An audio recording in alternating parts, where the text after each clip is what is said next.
ফলে আমাদের কাছে মনে হয়েছে মানুষের এই ভালোবাসাকে উপেক্ষা করে আমরা অন্য কোনো দলের সাথে যদি যাই আমরা আমরা কম্প্রোমাইজড হিসেবে বিবেচিত হব। আমরা সেই সমঝোতার রাজনীতি করতে চাই না।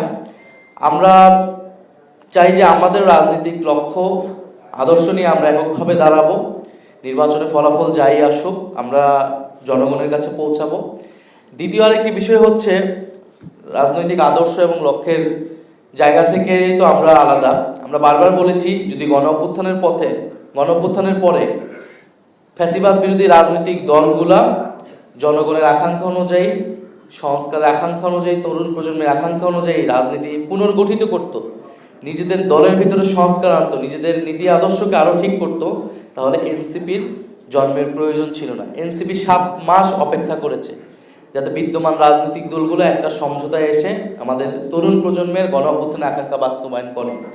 যেহেতু তারা সেটা করে নাই, যেহেতু তারা নিজেদের দলাদলি অন্তর্কন্দলে ব্যস্ত ছিল, নিজেদের দলীয় এজেন্ডায় কে প্রাধান্য করে তুলেছে, ফলে কিন্তু এনসিপির জন্ম হয়েছে।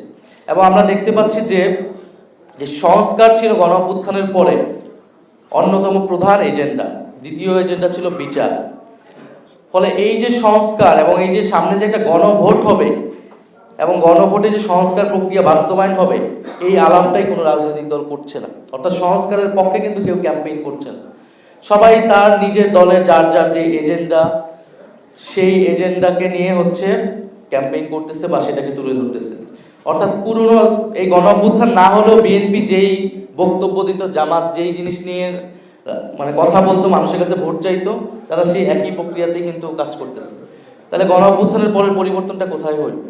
কিন্তু পরিবর্তন তো হয়েছে সরকারের জায়গা থেকে, আমাদের জায়গা থেকে। ঐক্যমত কমিশন আমরা তো চেষ্টা করেছি, সম্পূর্ণ সফল হয়নি, কিছু তো আমাদের অর্জন হয়েছে। তাহলে এই অর্জনগুলোই তো এবার গণভোটে বাস্তবায়ন হবে। তাহলে এই গণভোটের পক্ষে কথা বলবে কে? এই গণভোটের পক্ষে কথা বলতে হলে, সংস্কারের পক্ষে কথা বলতে হলে আমাদেরকে এককভাবে দাঁড়াতে হবে এবং যারা সংস্কারের পক্ষে যেই দলগুলো রয়েছে তাদেরকে ঐক্যবদ্ধ হতে হবে।